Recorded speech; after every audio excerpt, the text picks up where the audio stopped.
आप लोगों ने मुझे इतना बड़ा धोखा दिया सिर्फ इसलिए क्योंकि मैं एक लड़की हूँ। जिस पिता ने मेरी उंगलियों को पकड़ के मुझे चलना सिखाया, आज मैं उसी के लिए पराई हो गई। क्या आपके साथ भी कुछ ऐसी परिस्थिति घट रही है जहां पर आपके भाई, बंधु या पिता के रिश्तेदार जो हैं आपकी सहमति के बिना आपकी संपत्ति को बांट ले रहे हैं, उसमें से कोई मुनाफा आपको नहीं दे रहे हैं या उसे बेच दे रहा है आपकी जानकारी के बिना? ऐसी परिस्थिति में आज हम आपको एक ऐसा कानूनी अधिकार बताने जा रहे हैं जिसका इस्तेमाल करके आप आसानी से अपनी संपत्ति और अपने पिता की निशानी वापस पा सकते हैं। जी हाँ, एक सबसे बड़ा सवाल जो कि हर लड़की कहीं ना कहीं अपने आप से पूछती है, क्या लड़की होने का तात्पर्य है कि वो पराई है? क्या शादी के पश्चात एक बेटी का अपने पिता की संपत्ति पे कोई हक नहीं रहता?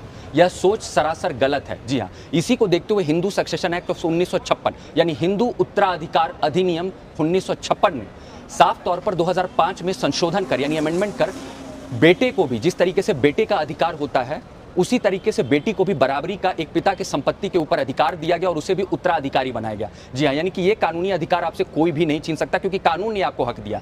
कई बार देखा जाता है पिता के रिश्तेदार या आपके भाई बंधु आपकी सहमति के बिना क्या करते हैं, उस प्रॉपर्टी को किसी और को बेच देते हैं या अपने आप में पार्टीशन कर लेते हैं या उससे मुनाफा कमाने लगते हैं। ऐसी परिस्थिति में आप कोर्ट में जाकर के सबसे पहले एक योग्य अधिवक्ता से सलाह लेकर के कानूनी कदम आगे बढ़ा सकते हैं और कोर्ट में जाकर के एक डिक्लेरेशन सूट फाइल करवा सकते हैं जहां पर न्यायालय यह घोषित करेगी कि आपका भी बराबरी का अधिकार है और इस मांग को आप पा सकते हैं, अपनी संपत्ति को भी पा सकते हैं। साथ ही साथ अगर किस तरीके से वो मुनाफा मैसने प्रॉफिट कमा रहे हैं तो ऐसी परिस्थिति में उस प्रॉपर्टी से जो मुनाफा आ रहा है वो भी आप ले सकते हैं कोर्ट में आवेदन दाखिल करके।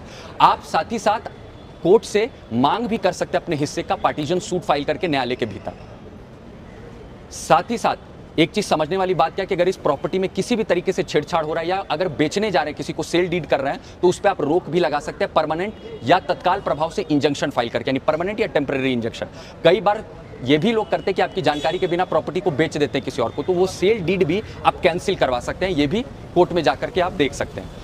समझने वाली बात क्या है कि कानूनी अधिकार आपके साथ खड़े हैं। जरूरी है सही समय पे सही सलाह लेकर के कानूनी कदम बढ़ाने की। याद रखिए, शादी के बाद आप नए घर में जाते हैं लेकिन आपके पिता नहीं बदलते हैं। यह पिता और पुरखों की संपत्ति जो है सिर्फ संपत्ति नहीं है बल्कि उनकी मेहनत की, उनकी पहचान है, एक निशानी है जो कि आपसे अटूट अंग जुड़ी हुई है।